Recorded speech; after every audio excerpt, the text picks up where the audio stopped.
have to really escalate the noise we make so that we'll be heard.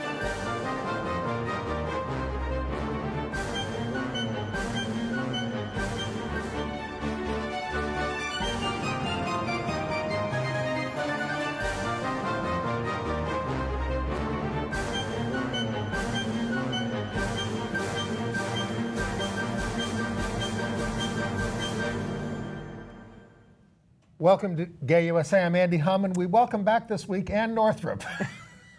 I only missed 15 minutes of the show last week when we had a technical difficulty and I was home already, and you and Bill came back and finished the show all over again. Okay. But nice to be here. Nice to have you.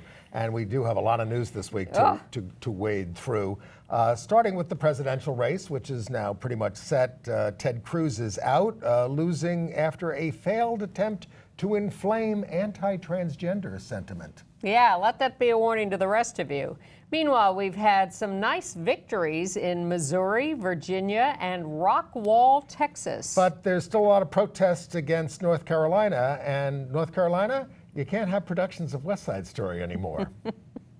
Transgender suicides in a new report are linked to denial of restroom access. Target stores are being targeted by the religious right over the accommodation of people of transgender experience. Good news, LGBT adoptions are now legal in all 50 states. But there's been a wave of anti-gay violence in Dallas that has really escalated. And perplexing. In Long Beach, California, a judge throws out a police sting of gay men arrested for cruising. We mourn the loss of the great peace activist, Daniel Berrigan. Father to us all. Same-sex marriage is legalized in Colombia and the Faroe Islands. And I'm going to review Jesse Tyler Ferguson in Fully Committed, Jessica Lange in Long Day's Journey and Tonight, and a new musical for kids, Tuck, Everlasting. Will you hear what that's about? Well, first we have to hear what the presidential race is about. The everlasting presidential race? Exactly. Soon there will be no governing, not that there's been a lot, but this race, it's been going on for a year already. It's insane. And I would, on this show, we don't spend a lot of time talking about the presidential race. I would hope that we would all focus on what they call down ticket races, the Congress, the Senate, the House, your state legislative races, your governorships. These are the places where we need to make some progress if we're ever going to get the country back. Definitely important to focus. We're nonpartisan, of course. We are, but we certainly would like some progressive voices in Congress and some progressive votes of whatever party. And even if you have no interest in either or any of the presidential candidates, it's very important to get out and support your favorite senators, members of the House, whatever. There is some talk about Ted Cruz.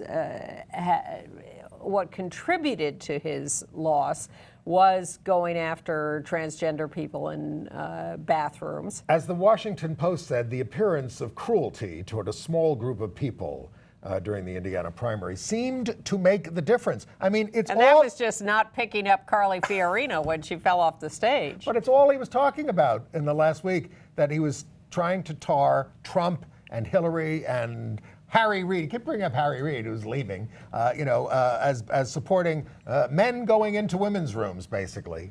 Edge of the abyss. But at the same time, he gives all these speeches about how he wants to be the president of all the people, and he doesn't believe in discrimination. And I kept wanting, I'm waving my hand at the television set. Wait a minute, what about all this other nonsense you're saying? That's discrimination. That is not being the president of all the people. And yet, but no one ever calls him on this. this. As Reince Priebus calls him, the presumptive Republican nominee, Donald Trump. Reince. Reince? Well, let's call the whole thing off. No, your line is, let's name the child Reince. We'll name the baby Reince. Yeah. That's all right. People have names these days. Yeah. They don't, But the Times, we talked about it last week, but I think we need to talk about it again in this context, trying to make it Donald Trump sound like, oh, he's very comfortable with gay people. He's really probably the most pro-gay Republican candidate. I don't care whether you go to a gay wedding or you've got gay friends. Or even major gay employees, as I'm sure he has. I am interested in policy. Yep. I'm sure there are people who support our rights who personally are very anti-gay, but they vote with us all the time because that's their district and that's what they want to do. People who are closeted, who are afraid that we will come after them, initials Mark Kirk. Donald Trump wants to appoint Supreme Court justices who will overturn the marriage decisions, et cetera. He wants the states to determine whether they can discriminate against gay people and transgender people, et cetera, et cetera, et cetera. So on no issue is he taking a stand with us. Well, he gave us about 5 seconds on transgender bathroom access rights, but walk backwards. In Trump Tower. Well, and Caitlyn Jenner went to the Trump International Hotel and videotaped it and used the women's room.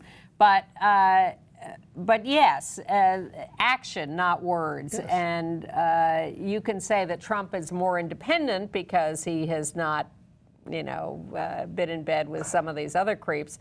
But the fact is, he knows who's electing him. He wants to retain power, and he has time and again tailored his opinions and his actions and words to the lowest common denominator to build this support. Well, if you don't want to sleep well tonight or for the rest of the season, I remind you of the words of Ann Northrop, which were, don't underestimate this guy from the very beginning. And while I was poo-pooing, I still say his negatives are so high, especially among Latinos and African Americans, that I don't think he can go all the way. But I wish you'd seen the woman I saw interviewed on television today, Mr. Trump, who has the high negatives among women. This woman was saying, he's the one who can do it, he's the one who can bring jobs back, kill ISIS, build the wall. I've been with him from the beginning, he's the greatest. You just cannot underestimate the hunger of the American electorate for a daddy. And as someone said, who gets elected in this country president? The tallest person. And there's often. Yeah, usually. Yes. So I agree that all the numbers are against him at the moment, but do not underestimate him. Do not get lazy about this. And at least go out and support your congressional and senatorial candidates. We don't have LGBT rights protections throughout all of the state of Missouri, but they did dodge a bullet down there in that the Religious Freedom Constitutional Amendment, which sailed through their Senate, was stopped in the House by a 6-6 vote, meaning they needed another vote. And it was this Republican named Jim Hansen who was the wild card in all this. And he ended up saying, as he voted, he consulted with his pastor and everybody, and he finally said, I don't need a law passed to make it legal to be a Christian. And so that was great, because it means that we're not going to go through this horrible experience of a statewide referendum about LGBT rights. I believe I read that there is a slim chance that the House could revive this effort. So I don't know that we're out of the woods technically yet, although I suspect it'll end up in our favor. Certainly we've been hanging by our fingernails for months waiting for this to be resolved. So it's terrific that it went this way, because we had no big expectation that the legislature was not going to ram this through and force a referendum. So thank you to Missouri for doing otherwise. Okay. Let's catch up on North Carolina. All right. Michael Jordan has come out against the bathroom bill. You may think that's not significant, but Michael Jordan, for his entire basketball and brief baseball career, has refused to be political. His attitude was always, if I take any political stance, it is going to hurt my income. I'm not going to sell as many sneakers. So the fact that he has taken a political stance, I mean, he's older now, maybe has less to lose, but he owns the Charlotte Hornets, which is the NBA basketball team in North Carolina. And he's not going to let them play there anymore. No, it's not true. Wrong. But he has made an overt statement that he is against this bathroom bill, and that's a big deal, I hope. I hope it's as big a deal as Bobby Knight supporting Donald Trump in Indiana. But, well, we remember what happened in Indiana, and they did end up basically repealing the worst stuff that they did under, Governor Pence. They didn't do anything good, but they got rid of the bad stuff to get the heat off them. But they're not doing that in North Carolina. And a bill was introduced to repeal HB 2, which is this horrible bill, and it was referred to a Senate committee that never meets. And the Senate Republicans are just chuckling to themselves. They think that's the cleverest thing they've ever done, referring that bill to the non-meeting committee so they will kill it. And you can now buy toilet paper printed with the bill's language. It's been produced by an ad agency down there. But seriously and importantly, the protests against this bill are continuing. The cancellation of meetings and events are continuing. The attempts to, Pat McCrory, the governor, is coming under relentless attack, and his poll numbers are falling ever lower in his attempt to be reelected. And finally, our side has come up with a television commercial. It's actually running online, first of all. They may or may not buy TV time. But it finally is confronting this head on and shows a trans man with a couple of work colleagues, co-workers, yep. Discussing the bill and the implications for him. And this is produced by Freedom for All Americans, which is our lobbying group on non-discrimination. And let's take a look at that. All of us take pride in our work, and we're proud to call North Carolina home. I remember when I learned that Zeke was transgender and had transitioned from female to male. And I was a little uncomfortable at first. And I get that. I've heard a lot of people are concerned about restrooms. When you stop and think about it, everyone needs to use the bathroom just to get through their day. And a law that forces Zeke to use the women's restroom is totally inappropriate. And that's exactly what HB 2 does. HB 2 goes so far that when I use the men's room, I could be thrown in jail. It's unnecessary and it's discriminatory. It took away local protections for gay and transgender people, and even protections based on race and gender. HB 2 is already hurting our economy. Businesses are leaving and they're taking jobs with them. You know, conventions have already canceled, and it's costing us millions. HB 2 just goes against who North Carolinians are and the kind of state we want to live in. That Ted Cruz is trying to get everybody alarmed about. Well, look at it. I think people can understand that, but how about a little compassion?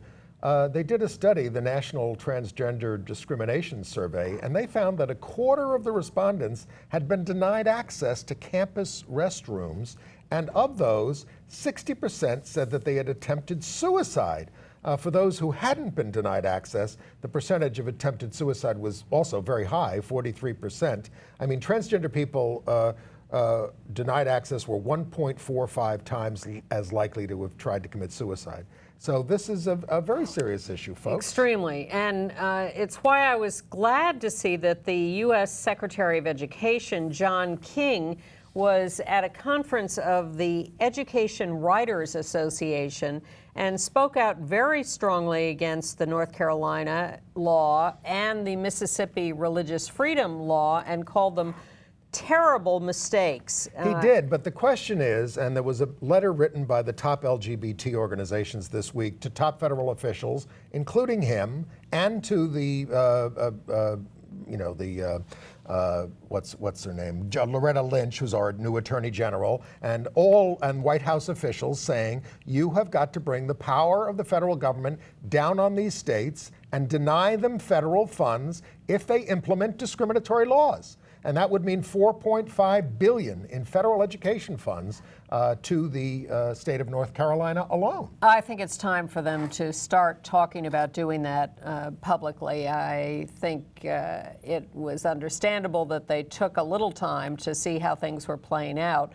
But I think it's time for them to step up and at least start talking about the possibility of taking funds away and saying that publicly. You know, I know the White House is looking at making the park outside the Stonewall a national monument, but how about we're looking for action on these things? I'd like a little action from Dolly Parton, too, who is not canceling her tour date in Greensboro, North Carolina, where she is opening her new national tour.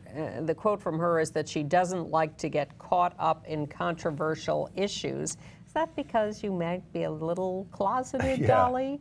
But will address whatever I need to from the stage. Really? Will that be a coming out statement? But the band 98 Degrees canceled 2 North Carolina shows over the law. Poet Sherman Alexie canceled a May 18th appearance at Malaprop's bookstore, and the bookstores are having trouble booking people down there in Asheville. Well, this is why I find Dolly's decision particularly disappointing. And my story of the week is that the owners of the rights to West Side Story say you can't perform it in North Carolina anymore, nor can you perform Footloose. They're all taking a stand and just saying you can't do it anymore. And I think it's having an effect. Columbus, Ohio has banned government travel to North Carolina. There's a shift in national opinion. Everybody's getting on the bandwagon. All right. Well, and in related news, we told you last week that Oxford, Alabama, a small town in Alabama, had passed a no trans in bathroom laws because they were upset about Target's Yes. liberal, progressive, inclusive attitude. Well, the ACLU announced that they might sue Oxford, Alabama over that, and the city council is meeting today, I think, as we're taping, to consider repealing that law, which the mayor has not signed yet, because they're realizing there are consequences to But this. in Florida, the Marion County School Board, by a 4-to-1 vote, approved a resolution requiring students and staff to use the restrooms that match their biological sex, regardless of gender identity. At a hastily called meeting, they were threatened with a lawsuit from the right-wing Liberty Council, so they passed it. Well, this is turning into civil war in this country. It's turning into civil war. The Civil War never ended. Well, that too. But I said this last week, I am astonished at the vitriol on both sides over everything these days. Yes. It's a very discouraging time in this country, Yes, I think. it is. Even as opinion is often shifting our way. But the Chicago Public Schools did adopt a new policy, an expansion of their policy that says students will be able to use the lavatory and changing facilities designated for the gender with which they identify. And adults in the school system, too. And in Rockwall, Texas, another small town, they had proposed an anti-trans access to bathrooms. And there were protests. There's a great picture of the protesters descending on the city council meeting. They had an uproarious city council meeting, and they defeated the bill. That's great. And that is great. That is a terrific fight back. And in South Carolina, the bad bathroom bill is now dead. Senator Bright, the right-wing state senator, is still trying to push some version of it, but the first pass, they killed it. And the Horry County schools have reversed their attitude about their trans student who now can return to using the boys' room and can graduate with his class. We told you he dropped out of school and started taking classes on the internet because his right to use the boys' room had been taken away. But they got a letter from the Transgender Law Center saying, get with the program. So that's why I think, again, the federal government, Loretta Lynch and all these people, education department, need to make it clear to everybody. And, apparently they are sending letters out to some on these things, but they've got to just make it absolutely clear that you can't do this kind of stuff. Now, there is a big brouhaha at Target stores around the country because after they issued their very good and inclusive policy statement a week or two ago that, of course, they welcome their customers to use whatever bathroom seems appropriate to them, the right wing lost its mind over that. And the American Family Association has been sending these people who are all wearing the same T-shirt or a version of it, a sort of neon green that says Jesus saves on one side and repent on the other. And they go into the stores singly, for the most part, but with someone videotaping them, and they start striding through the store, yelling, you're going to hell. One of them was so scary that they basically called Homeland Security. They thought it was a terrorist attack. Seriously. And they had to put the store on lockdown. These people are nuts.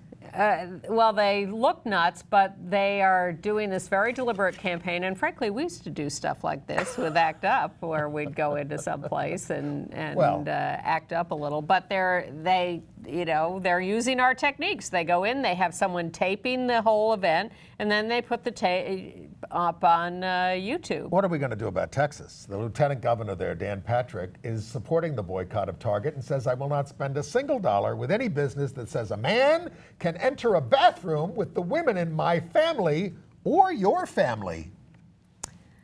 I repeat, we need to show them pictures of trans men and trans women and say, which bathroom would you like these people to use? And I think you'll change your mind. We're making progress in Massachusetts on a transgender rights bill. They passed a gay rights bill a long time ago, but they never passed we still haven't passed it in New York, although we have an executive order on it.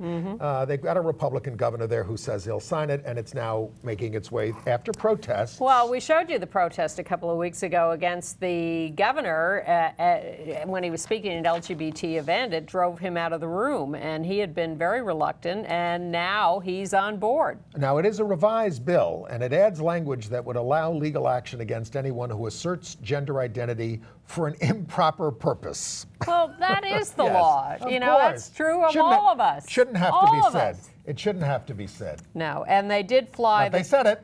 They flew the transgender flag, the blue and white and pink flag, over City Hall in Boston as a celebration of this bill. So that's a good thing. We're also making progress in Louisiana. Senators there advanced a proposed ban on employment discrimination on the basis of sexual orientation and gender identity, and the governor's pro-gay there now, so it is making progress. And the backward step in Tennessee, where the governor there has signed the counseling opt-out for religious reasons, which is like, I don't like you, you're gay, I'm not going to afford you any counseling. The American Counseling Association may cancel its scheduled conference in Nashville. Yeah, not the right Well, they're place. supposed to, if you don't like gays, you're supposed to make a referral. Of course, Little Sisters of the Poor didn't want to make a referral around abortion or anything, right? Exactly. But, exactly. Complicit. So they are forcing these people to send them to pro-gay counselors. Oh, God. All right. And the NCAA Board of Governors says in the future, and even in places where they've already scheduled events, sites must ensure non-discrimination situations for fans, officials, whatever. And that's a stronger statement than they have made. Let me see. What else have we got here? The Department of Education, we talk about them in these terms. The big story about the Department of Education lately has been about these waivers they're giving to religious universities and colleges, waivers from anti-discrimination laws. Title IX, am I right about that? I think so. Yes. Says that you can't discriminate, and it includes you can't discriminate on the basis of gender, which has been interpreted to include lately sexual orientation and gender identity and expression in many situations. So, but it also says that if you are a religious institution, you can ask the government for a waiver from having to follow those non-discrimination rules. And they're getting it. Well, it used to be just, like a couple of schools a year would ask for this waiver, but now... Well, they're communicating on the internet with each other, and they're all getting together on this. Liberty Counsel. Now that the government is interpreting these rules to include sexual orientation and gender identity, suddenly these schools want this waiver, and the Department of Education has now released the list of schools that have got it and those that are pending. Brigham Young has just gotten a waiver from DOE, which will stop their investigation into a complaint from a transgender student there. 46 colleges and universities have received waivers, and 29 more are pending, and a lot more are going to apply. We're a long way from Oral Roberts University in the 1970s. being denied federal funds because they refused to allow interracial dating. Yes. That was racial discrimination. They didn't get any waiver for religious reasons, and the Supreme Court upheld that. So we're like giving up on Upheld their denial of tax exemption. Yes. Exactly. Because they wouldn't allow that. All right.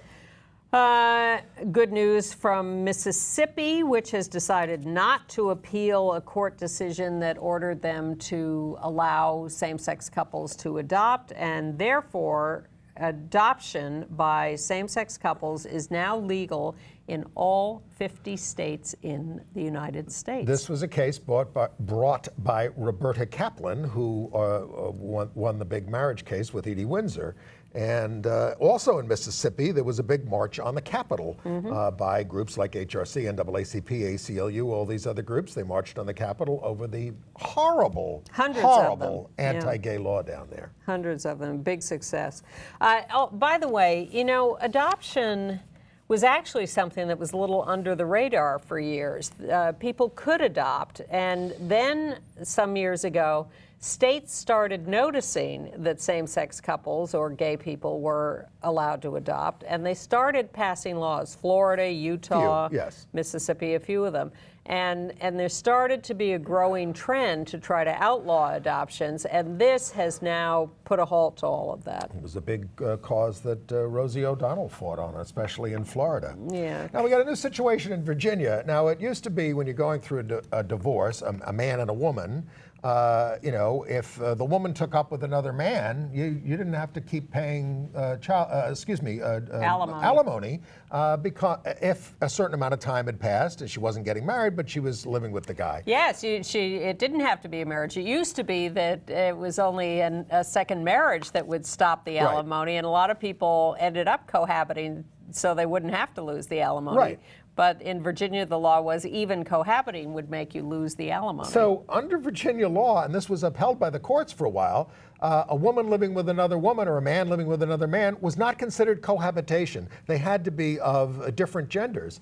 And so you didn't lose the alimony in that situation. Well, now the Virginia High Court, the Supreme Court in Virginia, has said, no, we got same-sex marriage now. So if they're living together and they're same-sex and they're doing that, you don't have to pay alimony anymore. Equality, isn't it a beautiful thing? With rights come responsibilities. Yes, well, maybe not if the U.S. House has its way. A committee of the U.S. House has adopted an amendment to the Defense Authorization Act. That's where they stick everything that they want to get passed that's not so popular. They passed it 33-29, allowing sweeping taxpayer-funded discrimination in an attempt to promote anti-gay religious-based discrimination in the Department of Defense and other federal agencies. What they passed was an amendment that kills the Obama executive order requiring federal contractors not to discriminate. One would hope, especially on the Gay USA show, that the United States Senate will stop this. Or even the larger House. Even though there's not a progressive majority, you need about 40 votes to stop things. And you need to take it to conference committee where it gets wrangled. What are you going to do, Paul Ryan? What are you going to do? He's the Speaker of the House. I think that was my favorite Obama joke at the White House Correspondents' Dinner. Now, you were all sent an invitation that asked you to pick either steak or fish, but a great many of you selected Paul Ryan. But you can't do that. Your choice is steak or fish. All right. All right. Well, let's move to some not so pleasant stories. Well, I'll tell you some not pleasant news. It's not directly gay related, but the taxpayers of Kentucky are going to have to pay for this evolution-based theme park now under some new court rulings that are allowing $18 million to go to this project, which had initially been stopped. All right. Well, let's ease into worse news by going to California, where Foothill High School in Redding has a dispute going on because the principal says that a lesbian couple there cannot be the prom king and queen because you need gender parity in in the prom king and queen. As one of them said, you don't need it on the football team. Why should you need it in the prom royalty? Well, the principal said that they were worried about discrimination against males. Well, let's look at the local news report and see what we think about that. My name is Haley Lack. For prom royalty, me and my girlfriend were nominated as a couple, and it got by ASB, got by popular vote, so a lot of people voted for us. And then whenever it got halted at admin, because admin decided that it has to be traditional and keep it with a boy and a girl.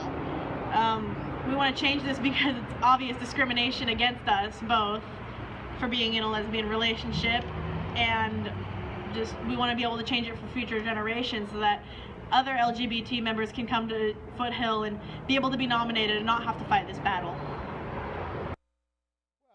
But at Leon High School in Tennessee, they did crown a gay couple prom king and queen. It's a lesbian couple, Lindsay Creel and Bree Grimes, seniors who have been dating for 3 years.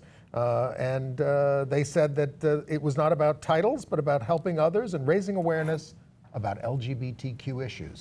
But in Des Moines, Iowa, a Catholic high school there, a student who had been a great activist, had started the Gay-Straight Alliance at the school, had done other great... He protested when they fired a gay teacher. Right. These are things that would have gotten me expelled from Chaminade. Well, he applied for a state scholarship called the Matthew Shepard Scholarship, and he won it, and the school said, we're not letting you accept that at the school. Because it's in the name of a dirty homosexual. They didn't use that quote, but that's basically the point, even though Matthew Shepard was murdered by people who hate gay people.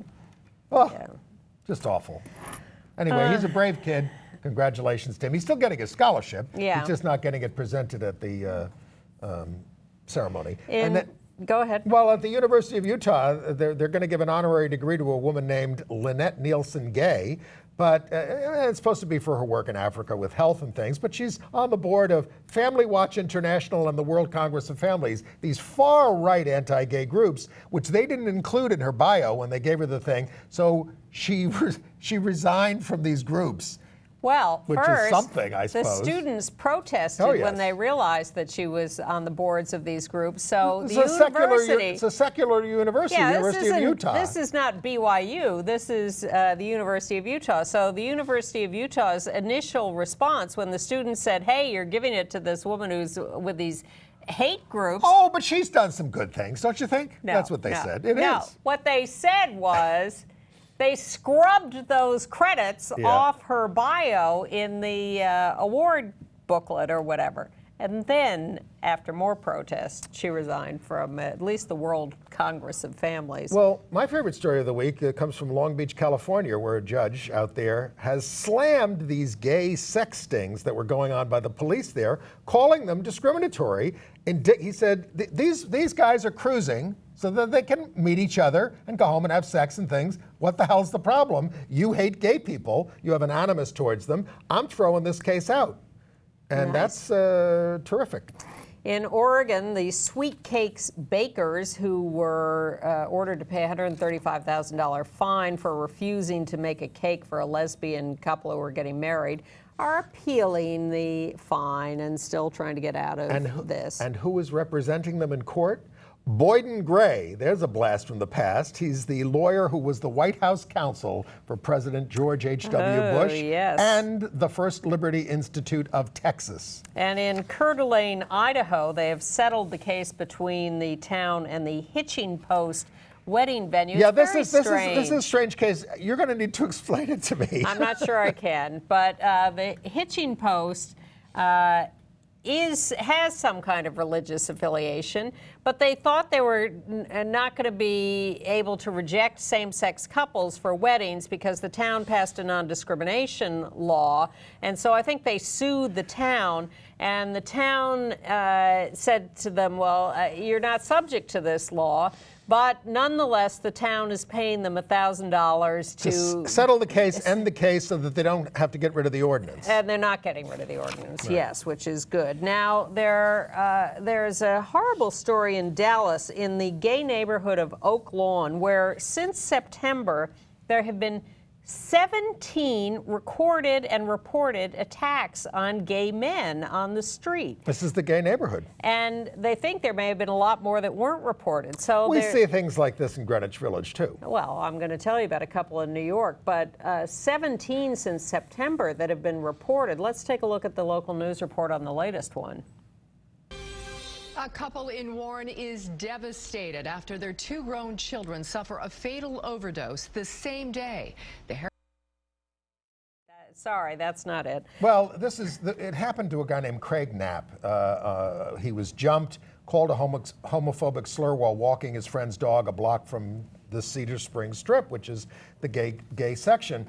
2 men approached him from behind, asked him the name of his dog. And he said, well, it's his friend's dog. He says the dog's name is Sissy. They start laughing, and then they slam him to the ground, pushing his face into the pavement and kicking him. He offered them his phone, his cash, and everything. They didn't take it. He says, They said, no, we don't want that. Just want to get out alive. Just want to beat the hell out of you. Right. In New York City, in Hell's Kitchen, which is now a fairly mixed neighborhood, but has a growing gay population and presence, 2 gay men walking down the street the other night, jumped silently by a group of guys, beaten badly. Yeah, they're not 100% sure that it was an anti-gay attack, but that's their feeling about it based on the way they were dressed and what happened and all those kinds of things. A trans woman from Wichita, Kansas, Reese Walker, was stabbed to death by a 16-year-old boy who claims she was going to sexually assault him. It's, again, the trans panic defense. And a woman named Pearl Love was on the subway in New York. Now, we can't show you this video because it's all expletives. It's all cursing. The woman, I think it's a woman across the way from her, starts attacking her because she's a trans woman. Yelling at her. Horrible, horrible slurs, and no one does anything. Everyone just sits there. Because in New York, if you're on the subway and something is happening, you do not want to get involved because you're afraid that you're going to be the subject of some violence. And this woman eventually stands up and did physically attack Pearl Love. That's true. But I cannot imagine in that situation, at the beginning of that, not saying anything and trying to object. You want some too? Yes. That's what happens to you. Yes, it is. But Pearl videotaped it. You can find that online if you want to be horrified by that. A couple of other news notes. Yes. There's a gay group, actually it's the Old Mattachine Society in Washington, that is suing for the Justice Department to release the records around President Eisenhower's 1953 order empowering federal agencies to investigate and fire employees who are thought to be gay. And this is Charles Francis, who's an old-time gay Republican, I believe, yes. right? Very involved with the Bush administration. Yep. And lobbied them on gay stuff a lot and revived the name of the Mattachine Society to do this work. He's been doing a lot of this work over the last few years. Why wouldn't the feds release this? What happened to freedom of information? I don't know, but according to him, 7,000 to 10,000 jobs were lost in this witch hunt in the Eisenhower administration. Yep. And here we thought he was a nice guy. Not so nice. Well, we are happy to report the new CEO of Lambda Legal Defense, replacing Kevin Cathcart, who's been there quietly doing a great job for 22 years, I think, is Rachel Tiven, who has been running immigration equality and other organizations, and she is taking over as the new CEO of Lambda Legal Defense. Everyone's extremely excited about this, and they have a a video of her talking on their website. So if you go to lambdalegal.org, you can see their Rachel talking. And this is a very quick and smooth transition. And we want to mourn the passing of Daniel Berrigan, Father Daniel Berrigan, a priest, a prophet, a poet, and a prisoner. He was one of the most influential anti-war activists during the Vietnam War, and went to prison. We have a picture of him, I think. He often went to prison for his protests, including, I mean, they burned draft records when he was part of the Catonsville Nine with his brother Philip and others. They burned draft records. They poured blood on nuclear weapons to try to destroy them, etc. These are the kinds of things that he did. He spent a lot of time in prison as a result of it. He was also a big supporter of gay rights when there were few Catholic priests willing to put themselves on the line for us. And people living with AIDS. He spent a lot of time caring for people living with AIDS. But he was a lifelong, relentless activist for human rights of all sorts, and a great example to all of us. He was an inspiration to me. It was always one of my heroes. Definitely his anti-war work set a standard for those of us growing up in that era. He was asked about this stuff, and he said, he obviously would think hard about before he was going to do these things if he was going to go to jail for several years over it. And he says, I don't want to go to jail.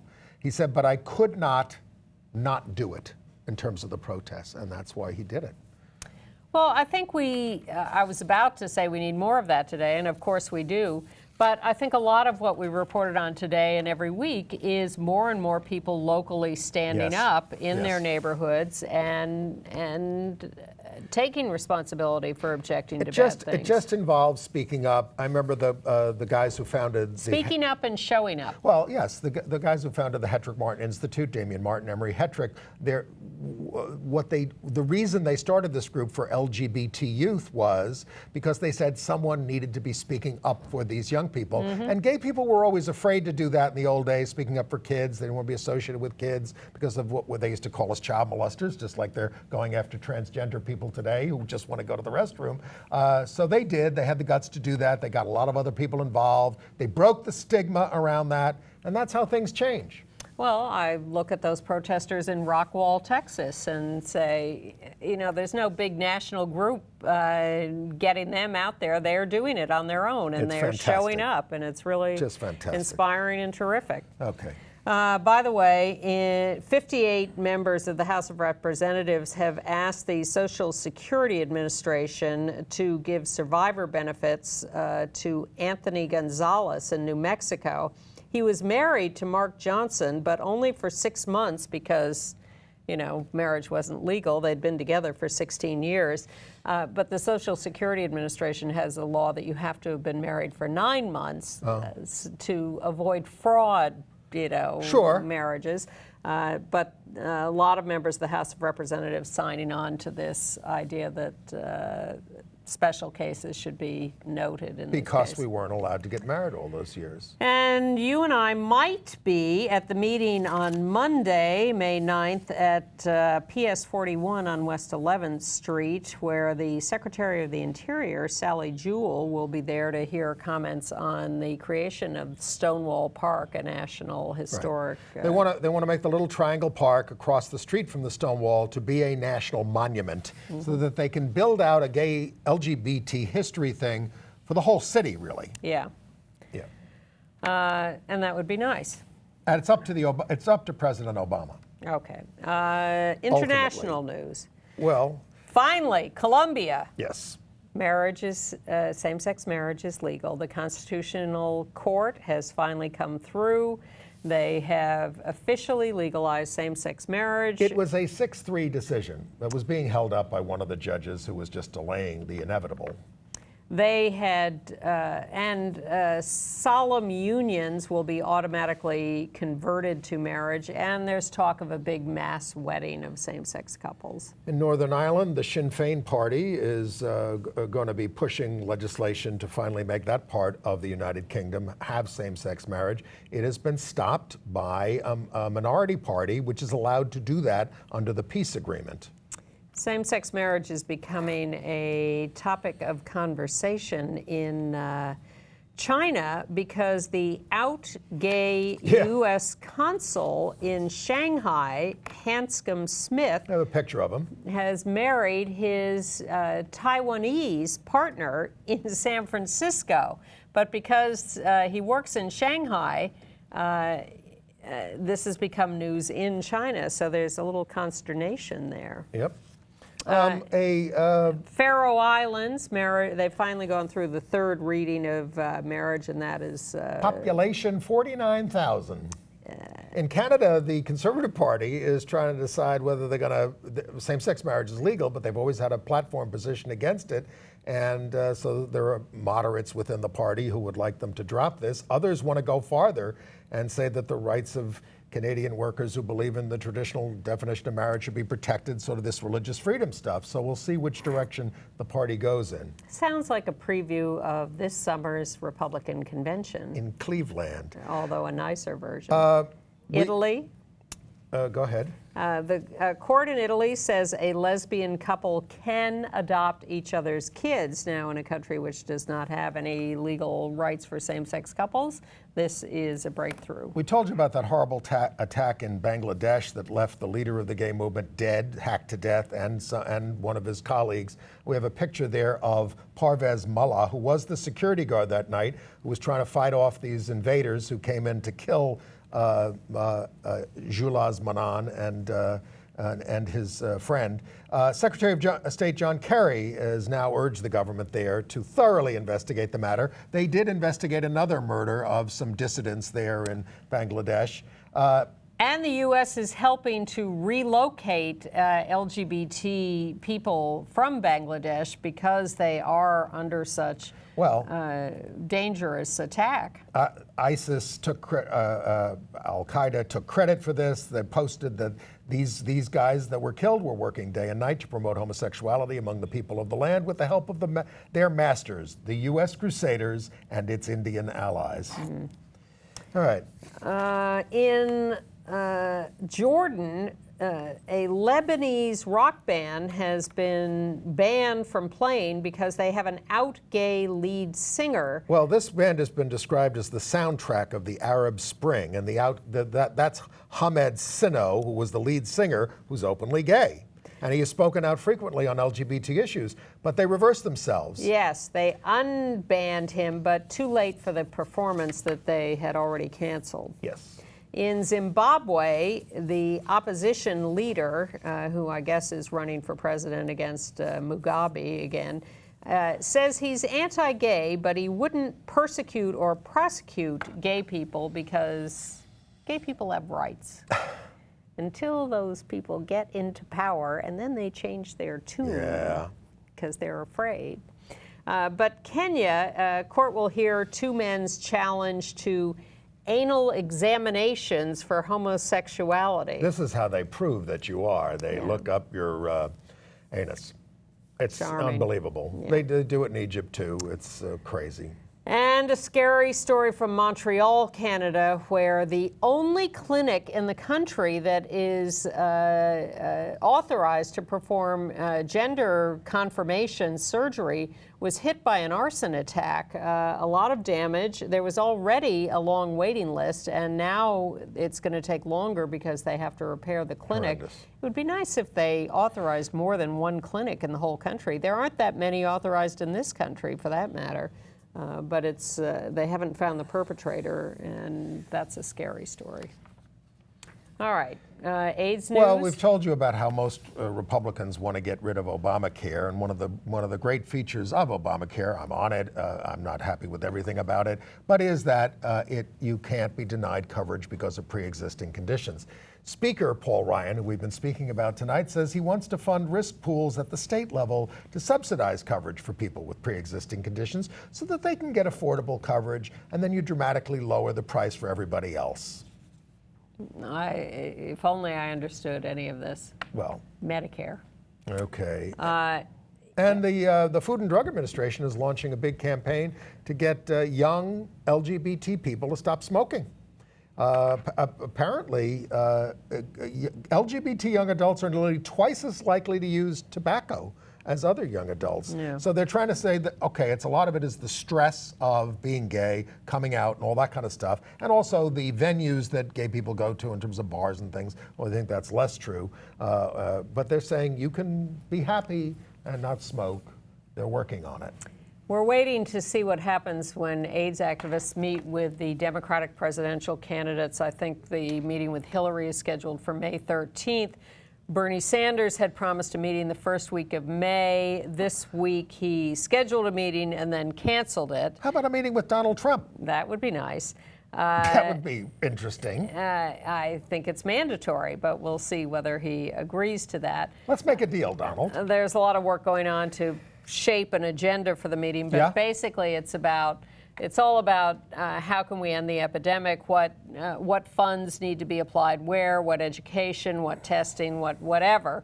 But it's getting a commitment from the candidates to do what's necessary to actually end the epidemic. And didn't some more optimistic data come out this week about people getting on drugs and being suppressing the virus and Yes. things? That there are more people who are doing that than had been previously believed. Yes, although it's not clear how accurate that report is. It's all an estimate. It's an extrapolation. It's not an actual count of people.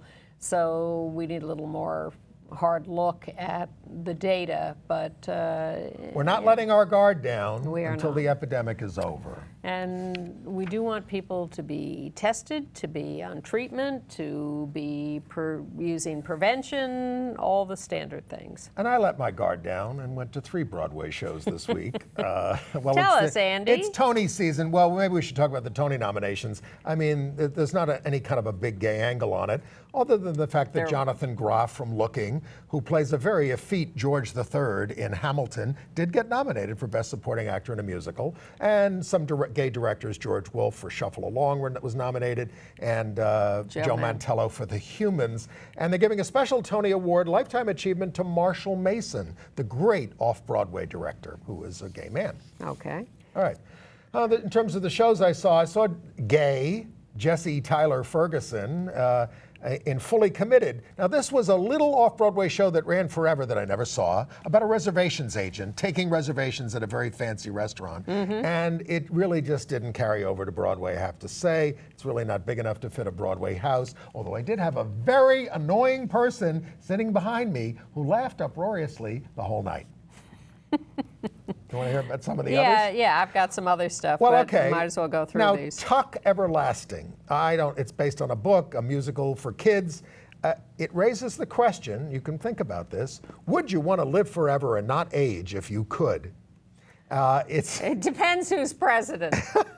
It's less than a great musical, but it has this wonderful, engaging cast and a terrific dance sequence about aging towards the end that did move me quite deeply, but it was a little late in the show. Now, the show I most want to hear about, Long Day's Journey into Night. All-star cast. This Yes. is Eugene O'Neill's masterpiece. Jessica Lange, Gabriel Byrne, and Michael Shannon, all of whom got Tony nominations for their work. And although John Gallagher didn't, he plays the young, consumptive Edmund stand-in for Eugene O'Neill. Kind of a throwaway role. Now, it is indeed a long journey. It's basically drunks arguing with each other, and the family dope fiend, played by Jessica Lange, the mother.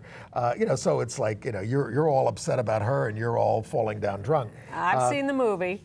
Look, I would just say this: this is an excellent rendering of this play. It's 3 hours and 45 minutes long. Is it directed tolerable? by Jonathan. Well, it is. It's tolerable because it's so well done, and it's such a great play. Yeah. But just understand what you're in for Yeah. is not light comedy. Although there's a lot of laughter because people get very uncomfortable with the stuff that's going on up there.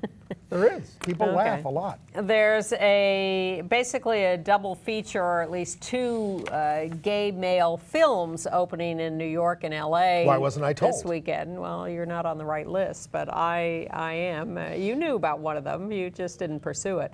One is called Those People. It's young men in love. One is a painter, unrequited love for his friend, but meanwhile gets involved with someone else. And the friend he's in love with has a sort of Bernie Madoff father. It wasn't my favorite. There's a lot of Gilbert and Sullivan in it. It's all New York City, but a little pretentious for my taste. Opening this Friday the 6th in New York at the Cinema Village and in LA at the Arena Cinema. And it's won a lot of awards at LGBT film festivals. If you want to go look at Young Men in Love, you know, there's a little sex, not a lot. But maybe more interesting perhaps because I haven't seen it, is Beautiful Something, which is 4 diverse men in Philadelphia one night out. Including Coleman Domingo. Exactly. Who is from Philadelphia. And I think there's probably a little more male skin in that one. Opening the same theaters, the Cinema Village in New York and the Arena Cinema in LA this weekend. So those people and Beautiful Something, my guess is Beautiful Something is the one to see. Now, when you got left on the cutting room floor last week, you were telling us about I Am Kate, and I was not able to give your reviews of I Am Kate and your concerns I remain about impressed by it, by the evolution, by the conversations, by the diversity of trans women in the show, by the attempt to work through issues openly. It's a conversation that does not happen anywhere else on television, and this is to a national audience. So the reason it came up is because they just ended the 2nd season. No word yet on whether it will be renewed. It's not getting much of an audience. It's not. It started with a big audience, which plummeted. I wish it would be reviewed because I think it's an important and interesting conversation to have. You don't have to like Caitlyn Jenner to appreciate the conversation that's taking place on the show. So we'll keep you updated about whether it's being reviewed. Meanwhile, Logo, I Am Kate has been on the E! Network, but Logo is going to carry, for the first time in the United States, the finale of the Eurovision Song Contest at 3 p.m. on May 14th. I believe the Russians are favored this year. It's the biggest thing in the world. It is, but it's never been seen here in real time, certainly. So if you're interested in the Eurovision Song Contest, May 14th, 3 p.m. Eastern on Logo. Also, GLAAD came out with its annual Studio Responsibility Index. Where we're not doing so good. Well, we're sort of stalled. They surveyed the 7 movies released by the 7 largest Hollywood studios in 2015. I was amazed that only 17% of films released by these studios have any LGBT characters. You know, I get a little... Only 5% of the population, and we're all watching Gay USA. Yeah, but why aren't 5% of the characters in these films LGBT? Only 17% of the films have any characters. That's 83% of the films have none. Right. It's strange. And by the way, I certainly want to acknowledge that we have a very fine non-gay audience watching us, and we appreciate everybody who takes the time to watch Gay USA. They gave a little particular slam to Kevin Hart for doing a couple of movies last year that had a number of references to sort of gay panic, like "whoa, not me" kinds of things. It's tired. And there, it's 2016, I think. One trans character in any of these films from 7 major studios, and she was the butt of a joke. And smaller studios, of course, almost do better. 100% of the characters on Gay USA are gay. Not always, though. But sign up for our email list. Go to our website, www.gayusatv.org. If you're having problems with our podcast, we'll have a note up there about how to fix it. Thank you for being with us, and we'll see you next week. Bye-bye.